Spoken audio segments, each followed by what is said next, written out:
ദിയക്കുട്ടി, Diya chicken ഒക്കെ കഴിക്കുന്ന ആളല്ലേ? അപ്പൊ ദിയക്കുട്ടി കാടക്കോഴി കഴിച്ചിട്ടുണ്ടോ? ഇല്ലേ? ഈ കുഞ്ഞു മുട്ട കഴിച്ചിട്ടുണ്ടോ? കുഞ്ഞു മുട്ട. ആ ആ മുട്ട ഇടുന്ന കുഞ്ഞു കോഴിയാണ് കാടക്കോഴി. നമുക്കതിങ്ങനെ ഒരു ഫ്രൈ ആക്കി കഴിക്കാം. ദിയക്കുട്ടി, നമ്മളെ ചിക്കൻ കഴിക്കുന്നതിനേക്കാളും നമുക്ക് നല്ല ഗുണവും നമുക്ക് ഹെൽത്തി നല്ല ഇതാണ് എന്ത് കഴിക്കുമ്പോ കാടക്കോഴി കഴിക്കുമ്പോ. 1000 കോഴിക്ക് അരക്കാട എന്നാ പറയുന്നത്. അപ്പൊ നമുക്ക് കാടക്കോഴി കൊണ്ടൊരു ഫ്രൈ ഉണ്ടാക്കാം. Okay. Hello everyone, welcome to Chinnu sweets and spicy world. അപ്പൊ ഞങ്ങൾക്ക് ഉണ്ടാക്കി നോക്കിയാലോ? ഉണ്ടാക്കാം. ദിയക്കുട്ടി, ഇതാണ് കാടക്കോഴി. കണ്ടോ? കണ്ടോ കുഞ്ഞി കോഴി പോലെ ഇരിക്കുന്നത്. അപ്പൊ ഇത് വിനാഗിരി ഉപ്പും ഇട്ട് വൃത്തിയാക്കി കഴുകി വെച്ചിരിക്കുന്നതാണ്. ഇത് നമുക്കിത് ഇതിന്റെ മസാല ചേർത്ത് പിടിപ്പിക്കാം. ഓക്കെ. ഇപ്പം മിക്സിയുടെ ജാറിലേക്ക് ഇഞ്ചിയും വെളുത്തുള്ളി അല്ലേ മിസ്സേ? ഒരു കുടം വെളുത്തുള്ളി ഉണ്ടല്ലേ? ഏകദേശം ഒരു കുടം വെളുത്തുള്ളിയും അതുപോലെ തന്നെ ഒരു കഷ്ണം അത്യാവശ്യം വലിപ്പമുള്ള ഒരു കഷ്ണം ഇഞ്ചിയും കൂടെ ചതച്ച് വെച്ചേക്കുന്നതാണ് കേട്ടോ. നമ്മളിപ്പോ മിക്സി ജാറിൽ തന്നെ അല്ലേ അരപ്പൊന്ന് നല്ലൊരു കുഴമ്പ് പരുവത്തിലാക്കി എടുത്തിട്ടാകുമ്പോൾ അത് തേച്ച് പിടിപ്പിക്കുമ്പോൾ എല്ലാം കൂടെ നന്നായിട്ടായി കിട്ടും. ഓക്കെ. അപ്പൊ ഇനി ഇതിലേക്ക് എന്തൊക്കെയാ ചേർത്ത് കൊടുക്കണ്ടേ? ഇത് കാശ്മീരി മുളക് പൊടി എടുത്തേക്കാം. നമ്മള് കാശ്മീരി മുളക് പൊടി നല്ല നിറവും കിട്ടും, എരിവും അധികം ഉണ്ടാവില്ല, കാരണം നമ്മൾ കുരുമുളക് പൊടി ഓൾറെഡി എടുക്കുന്നുണ്ട്. ഇത് മഞ്ഞൾപ്പൊടി, ഇത് കുരുമുളക് പൊടി, ഇത് ഗരം മസാല, ഉപ്പ്, നാരങ്ങ നീരും കൂടെ. അപ്പൊ ഇതിന്റെ ഒരു അളവും കൂടെ പറയാം. ഏകദേശം ഒരു 2 table spoon Kashmiri chilli powder എടുത്തിട്ടുണ്ട്. പിന്നെ 1 ടീസ്പൂൺ മഞ്ഞൾപ്പൊടി, പിന്നെ ഒരു കുരുമുളക് പൊടി 2 ടീസ്പൂണോളം വരും. ഒത്തിരി ഇല്ല, 2 ടീസ്പൂൺ. അത് നമ്മൾ നല്ല എരിവുള്ള കുരുമുളക് പൊടിയാണ്, അതുകൊണ്ടാണ്. അപ്പൊ നമ്മുടെ എരിവിനനുസരിച്ചും കൂടെ എടുക്കാം. പിന്നെ ഒരു 2 ടീസ്പൂണോളം ഗരം മസാല, പിന്നെ പാകത്തിന് ഉപ്പ്, പിന്നെ നാരങ്ങ നീരുമാണ് എടുക്കുന്നത്. ഇത് നമുക്ക് ഇത് ചേർത്ത് കൊടുക്കാം അല്ലെ? അപ്പൊ അതിനുള്ള മസാല റെഡി ആയിട്ടുണ്ട്. എല്ലാം കൂടെ നന്നായിട്ടൊന്ന് ബ്ലെൻഡ് ചെയ്തെടുത്തു. ഇത് നമുക്ക് ഇതിലേക്ക് തേച്ച് പിടിപ്പിക്കാം.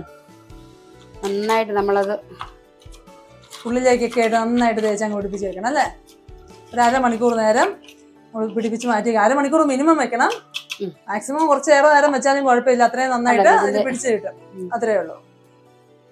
ഇതൊക്കെ നല്ലതായിട്ട് മസാല പിടിക്കട്ടെ.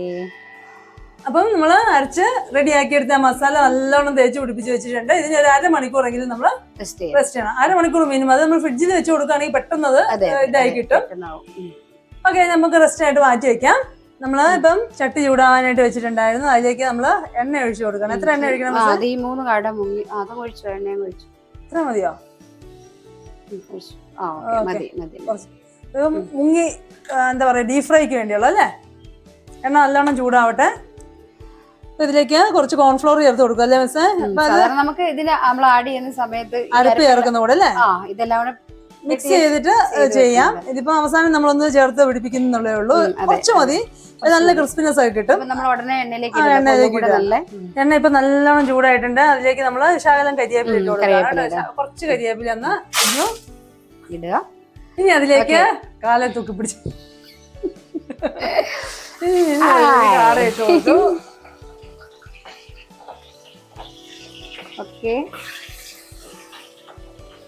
ഓക്കെ, ഇത് മൂത്ത് വരുന്നുണ്ട്. മറിച്ചിടാം അല്ലേ? മറിച്ചിടാം കേട്ടോ. കൈയും കാലും ഒക്കെ നീട്ടി പിടിച്ച് നിർത്തി പൊരിച്ച പോലെയുണ്ട്. അപ്പോൾ ഇത് നന്നായിട്ട് ഫ്രൈ ആയിട്ടുണ്ട്. നമുക്ക് ഈ പ്ലേറ്റിലേക്ക് മാറ്റിയെടുക്കാം കേട്ടോ.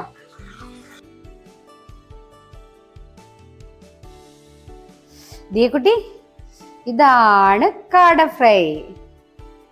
കഴിച്ചു നോക്കാം.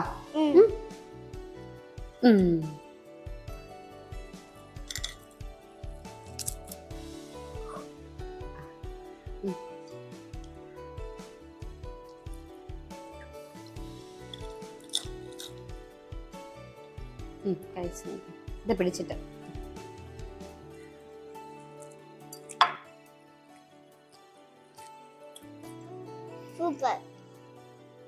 സൂപ്പർ ആണോ? കഴിച്ചു തീർക്കട്ടെ. ട്രൈ ചെയ്ത് നോക്കണേ. ഇഷ്ടാവുമെങ്കിൽ ലൈക്ക് ചെയ്യുക, ഷെയർ ചെയ്യുക, കമന്റ് ചെയ്യുക, സബ്സ്ക്രൈബ് ചെയ്യുക. Thank you.